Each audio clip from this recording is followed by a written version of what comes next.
Bonsoir à tout le monde, bienvenue à cette rencontre hebdomadaire, bienvenue à cette rencontre avec Pasteur Marie-Noël, une autre opportunité d'écouter une parole loin de ce soir encore. Et par la vertu du Saint-Esprit, nous sommes là à ce rendez-vous. J'espère que toi également tu es là, quelle que soit la plateforme où tu es en train de nous suivre ce soir, quelle que soit la plateforme où tu es connecté, s'il te plaît, faites-moi une faveur, partagez. Partagez avec vos amis, invitez quelqu'un à se connecter également ce soir.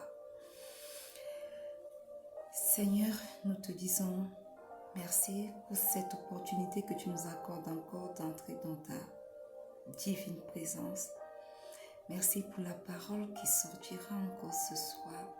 Merci pour l'effet qu'elle produira dans les vies des personnes connectées ou des personnes qui écoutent cette exhortation en replay.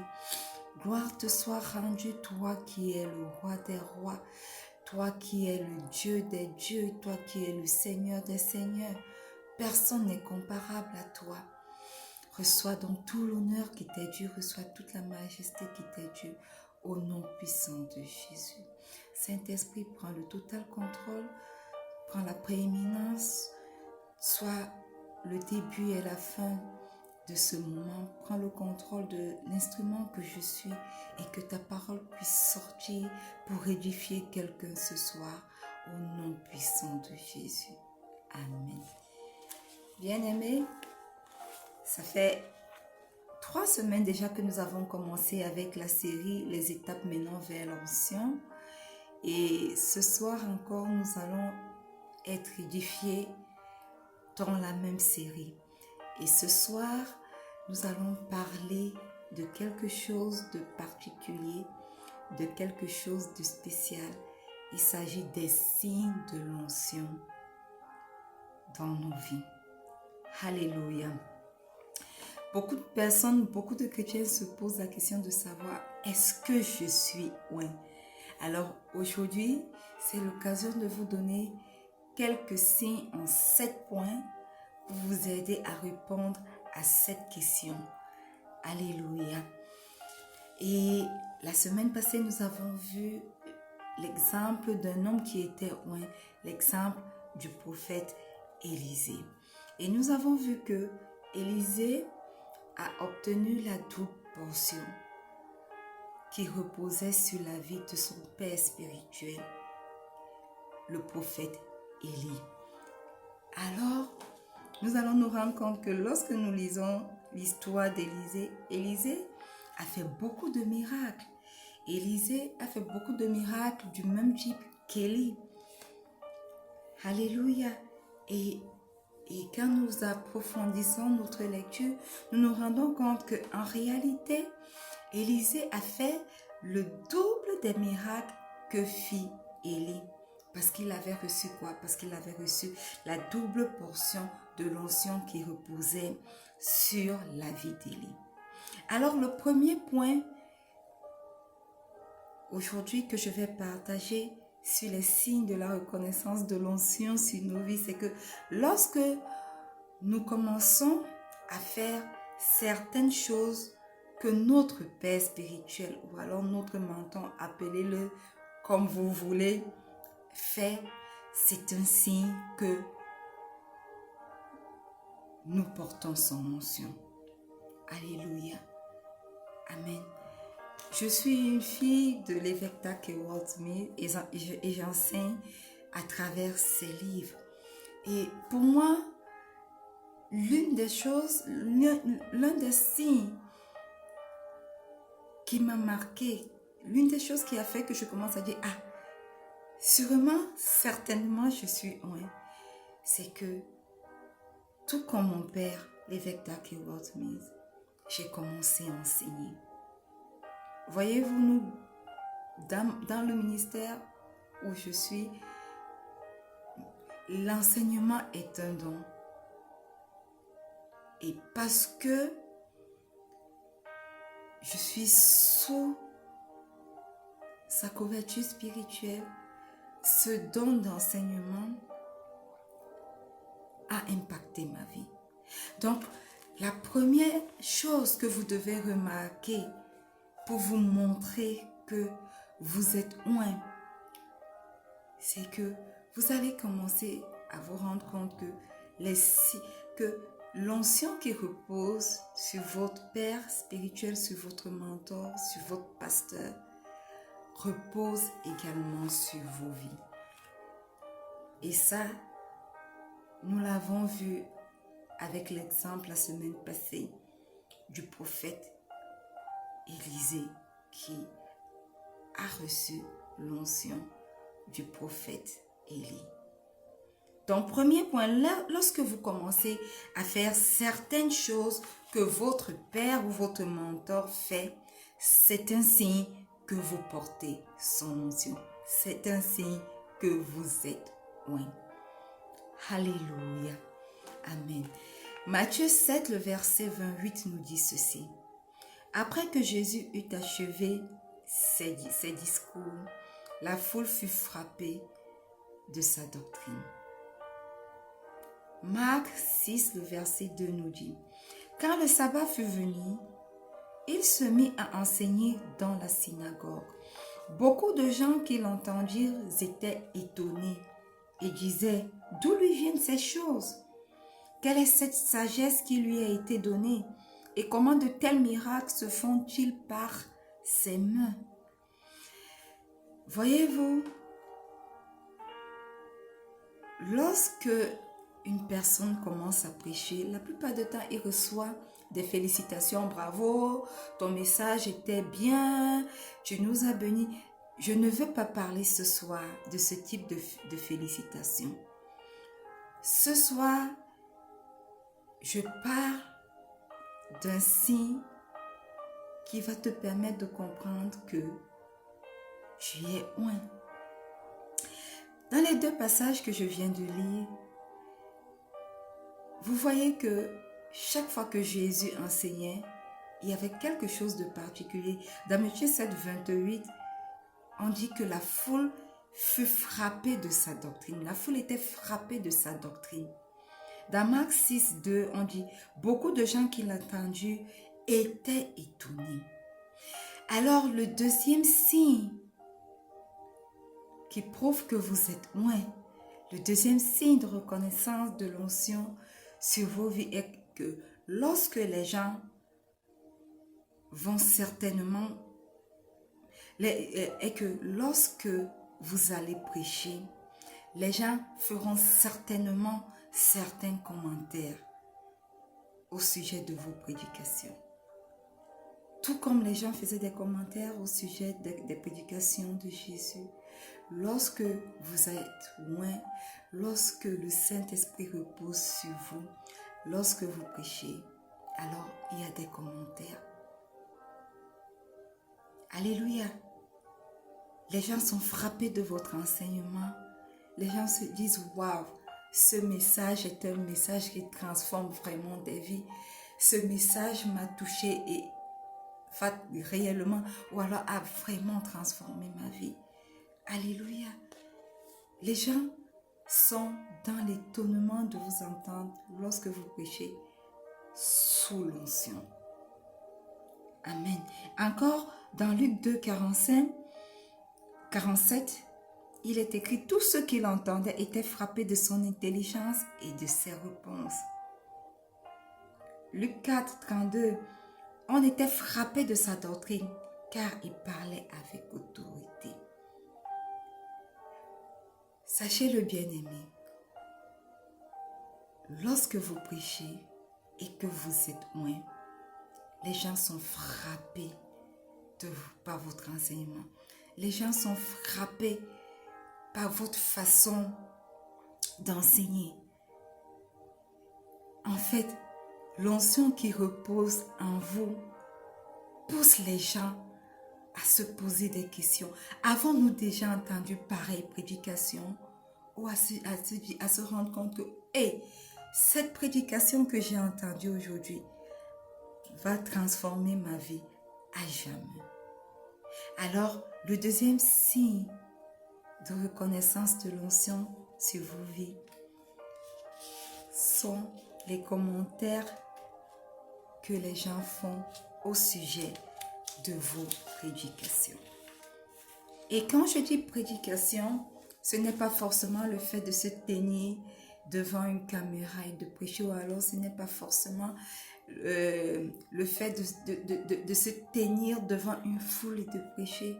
C'est même le fait de dire à ton ami, à ton collègue, à ton parent, quelque chose qui va impacter à jamais sa vie. De lui donner un conseil selon la parole de Dieu qui va changer à tout jamais son raisonnement, qui va changer des habitudes en lui. Alléluia. Amen. Le troisième point, je vous ai dit qu'aujourd'hui nous allons voir les signes de reconnaissance de l'onction sur nos vies en 7 points. Le troisième point aujourd'hui, nous allons lire dans Actes 10, le verset 38, un verset que beaucoup d'entre vous connaissent et que beaucoup d'entre vous aiment.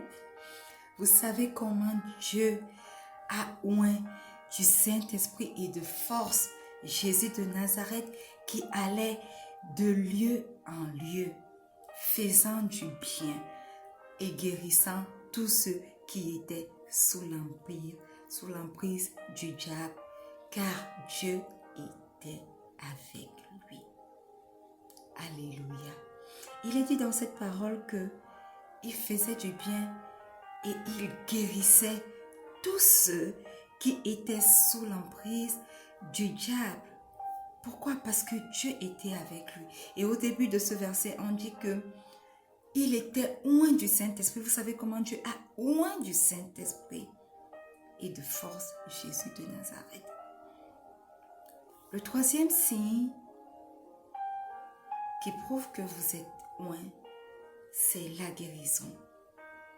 La guérison est un signe que vous êtes oint. Voyez-vous, une personne ointe peut prier pour des gens, tout comme Jésus l'a fait, et voir ces personnes guéries. Mais les personnes qui ne sont pas ointes prieront certainement pour les malades, mais les malades ne seront pas guéris. Voilà pourquoi vous allez voir beaucoup d'hommes de Dieu oints de nos jours qui prient et vous voyez des miracles s'accomplir, des guérisons prendre place. Alléluia. Nous voyons aujourd'hui de grands évangélistes qui, sous l'onction, prient pour des malades, disent des paroles sur des vies des personnes, imposent des mains et des guérisons prennent place, n'est-ce pas? Sachez que ces personnes sont ointes et que vous également qui êtes connectés ce soir, vous pouvez prier pour des personnes sous l'influence du Saint-Esprit, sous l'onction du Saint-Esprit, et ces personnes guériront. Alléluia. Alors, le troisième signe de l'onction du Saint-Esprit sur vos vies, c'est que vous priez pour les malades et les malades sont guéris. Amen. Et les maladies peuvent être également, il faut bien que je le souligne, physiques et spirituelles, car beaucoup sont malades spirituellement. Et à cause de l'onction sur vos vies, il est possible que vous proclamez un mot, que vous dites quelque chose, vous déclarez une parole de Dieu et que la guérison spirituelle s'accomplisse sur la vie de ces personnes. Aussi bien que la guérison physique. Alléluia. Amen. Le quatrième point aujourd'hui, nous allons lire dans le livre de Luc, le chapitre 4, le verset 18, il est écrit: « L'Esprit du Seigneur est sur moi parce qu'il m'a oint pour annoncer la bonne nouvelle aux pauvres. Il m'a envoyé pour guérir ceux qui ont le cœur brisé. » Alléluia.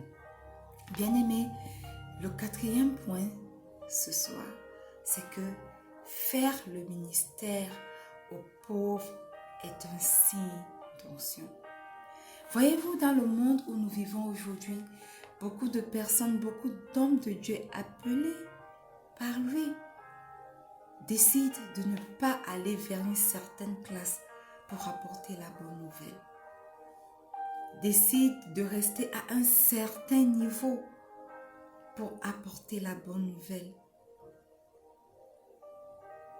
Décident de faire un ministère où les finances ont une grande importance, ont une grande place. Et oublie que la bonne nouvelle doit également être annoncée aux pauvres. L'Esprit du Seigneur est sur moi. Pourquoi? Parce qu'il m'a oint pour annoncer une bonne nouvelle aux pauvres. Alléluia. Sachez-le bien, bien-aimés. Rendre ministère aux pauvres est un signe que vous êtes oint. Alors, si vous êtes connectés ce soir et que les personnes à qui vous rendez ministère sont des pauvres, ne vous affligez pas pour cela, mais réjouissez-vous au contraire, car c'est un signe que vous êtes oint.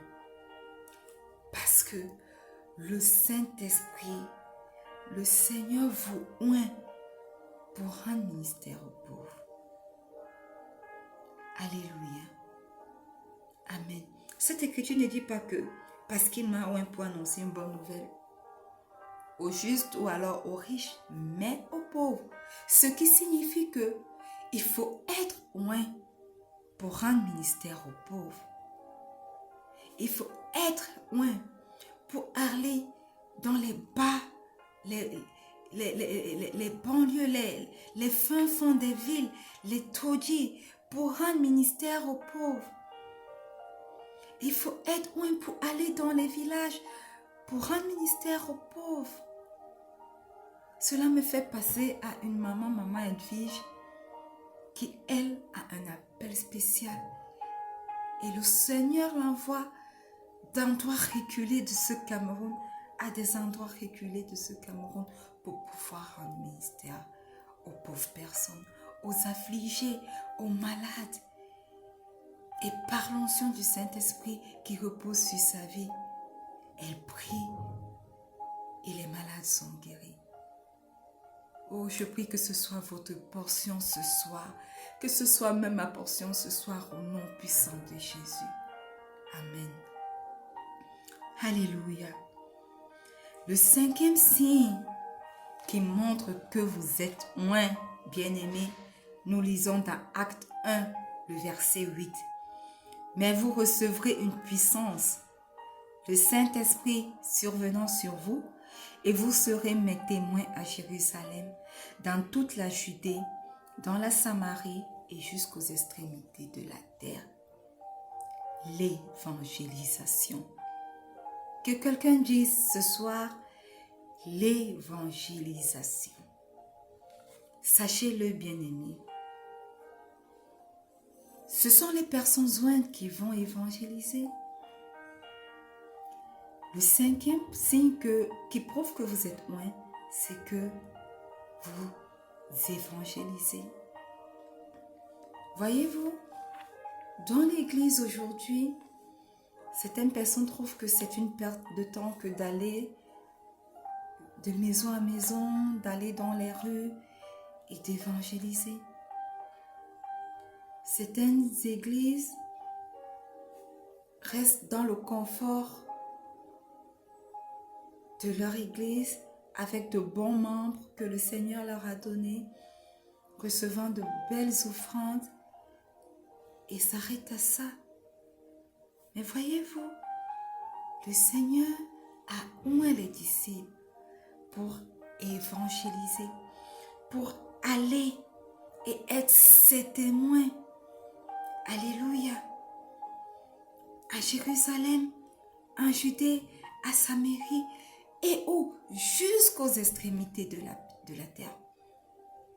Alors sachez-le, bien-aimés, si vous êtes connectés ce soir, ou alors si vous écoutez ce message en replay, sachez que si vous avez reçu l'onction du Père, si le Saint-Esprit repose sur vous, c'est pour que vous puissiez évangéliser. Alors, un des signes, et le cinquième que nous mentionnons ce soir, qui prouve que vous êtes une personne, c'est que vous évangélisez. C'est que vous parlez du Seigneur Jésus à quelqu'un. Voyez-vous, l'évangélisation, ce n'est pas aussi systématiquement aller dans les rues et tout. C'est aussi parler autour de vous de Jésus, témoigner de lui. Ça peut être pour les élèves dans leur salle de classe. Ça peut être pour ceux qui travaillent dans le lieu de service. Ça peut être pour les fermiers, à vos amis dans les fermes. Vous êtes assis dans le taxi, c'est de dire à quelqu'un qui est à côté de vous, est-ce que tu sais que le Seigneur Jésus t'aime? Eh oui,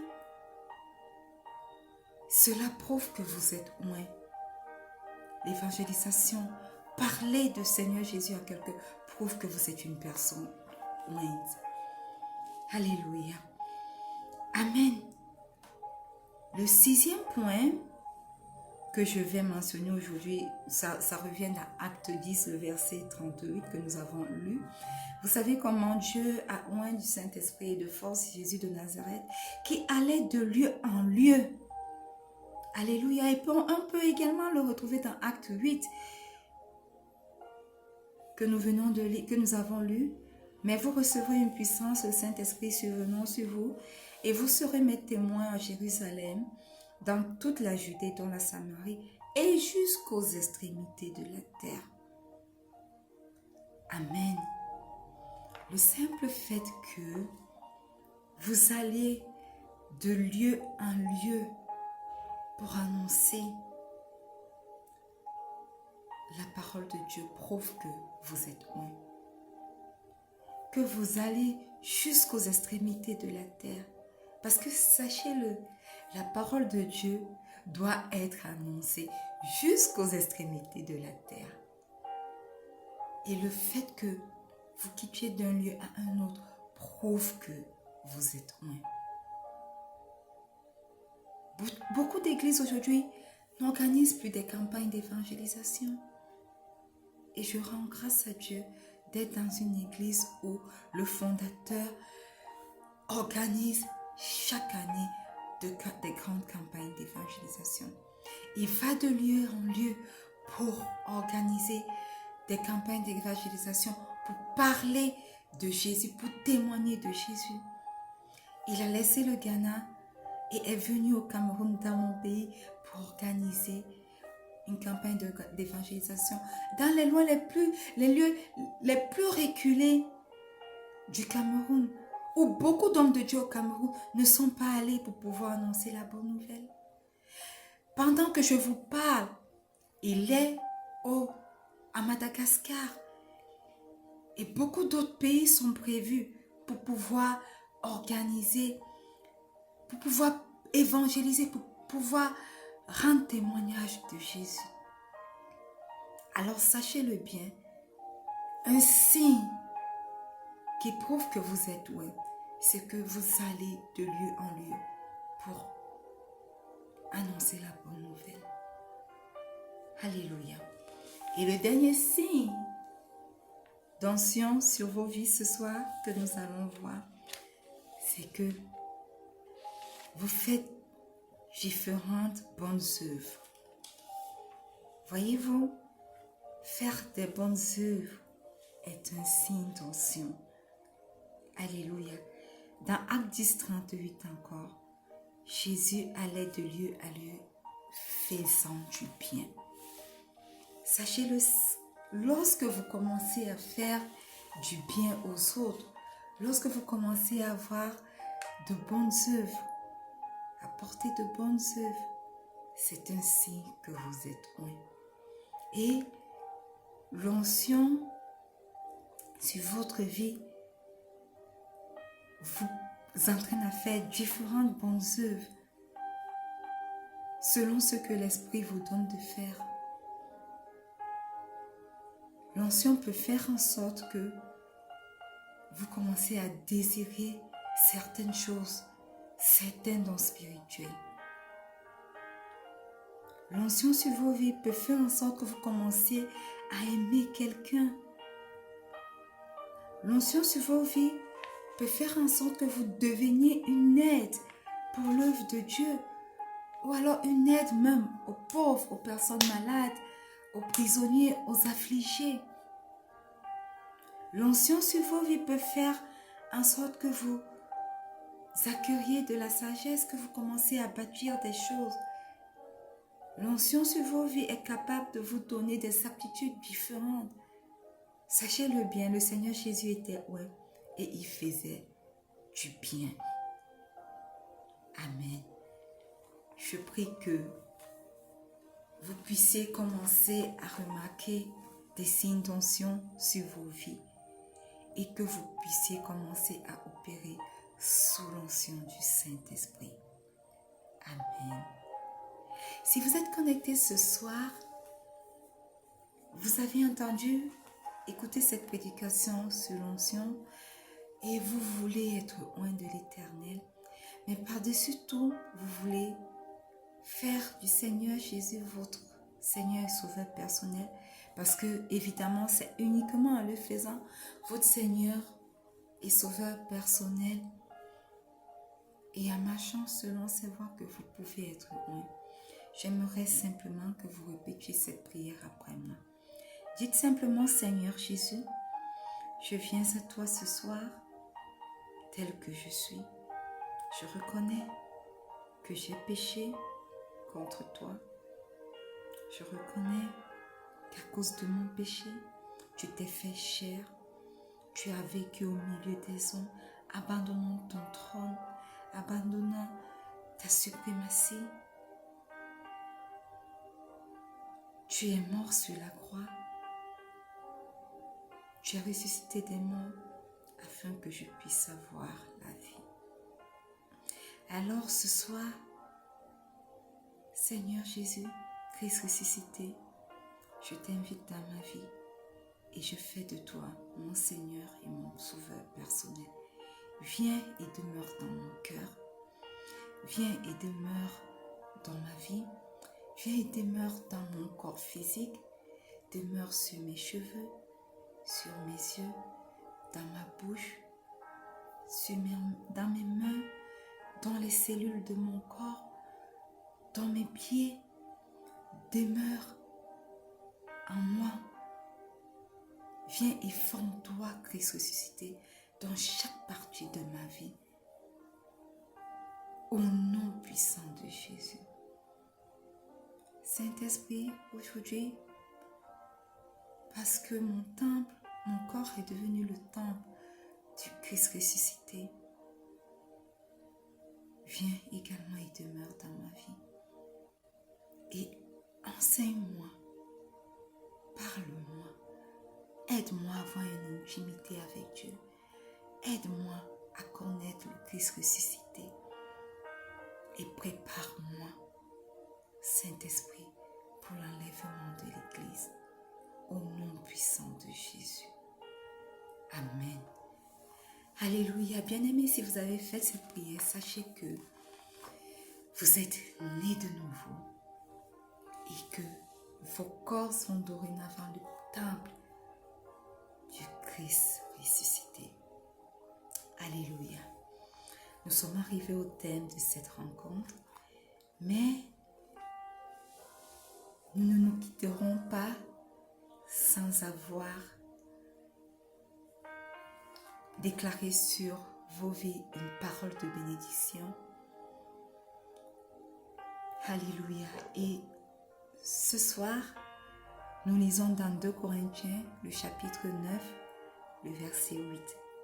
Il est écrit: Dieu peut vous combler de toutes ses grâces afin que vous possédiez toujours, à tout point de vue, de quoi satisfaire à tous vos besoins et que vous ayez encore en abondance pour toute œuvre bonne. Alléluia. Étendez vos mains vers moi tandis que j'étends mes mains vers vous. Je prie ce soir Que 2 Corinthiens 9, le verset 8, soit planté dans les vies de toutes les personnes connectées ou de toutes les personnes qui écoutent cette exhortation en replay au nom puissant de Jésus. Parce que cette parole est plantée dans vos cœurs, dans vos vies. Je prie que notre Dieu vous comble de toutes ses grâces au nom puissant de Jésus.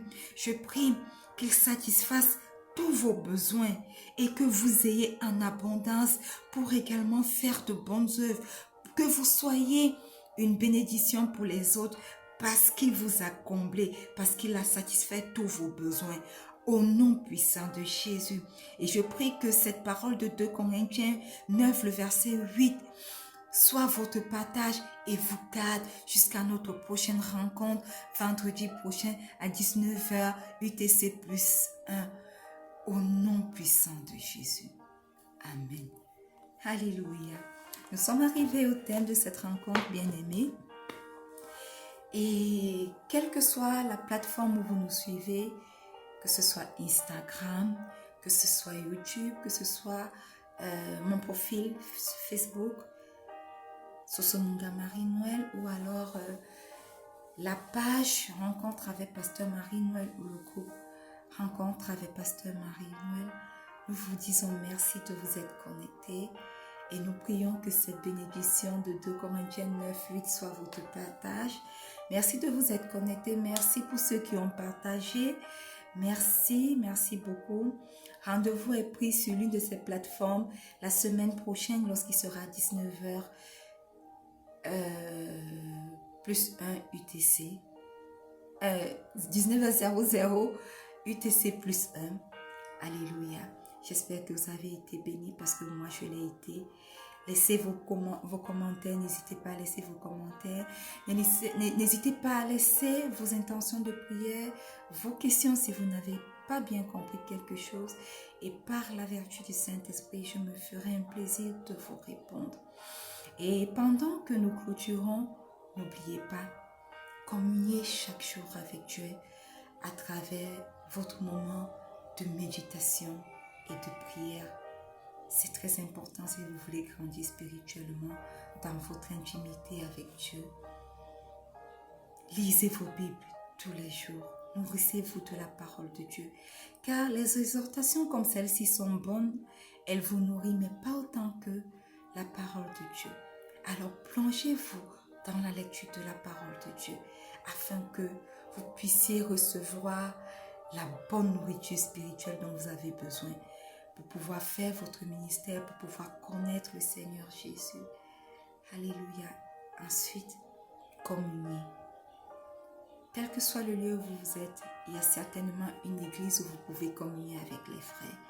Et si vous êtes dans un endroit où vous n'avez pas une église, dites-le moi parce que l'église à laquelle j'appartiens est une grande famille spirituelle à travers le monde. Alors je vous dirigerai certainement vers une de nos branches. Alléluia. J'espère que vous avez été bénis comme moi je l'ai été parce que le Saint-Esprit m'a profondément rendu ministère aussi ce soir. Je reste et je demeure votre âme servante, Pasteur Marie-Noël. Rendez-vous la semaine prochaine sur nos différentes plateformes. Et sachez également que sur ces différentes plateformes passe en replay la rediffusion de l'exhortation du vendredi, le lundi, le jeudi à 19h00 UTC plus 1. Alors, si vous êtes arrivé à la fin, ne vous affligez pas. Allez simplement sur cette plateforme le lundi ou alors le jeudi soir, 19h, et vous allez certainement retrouver le direct. Soyez bénis. Je vous aime tous. Shalom.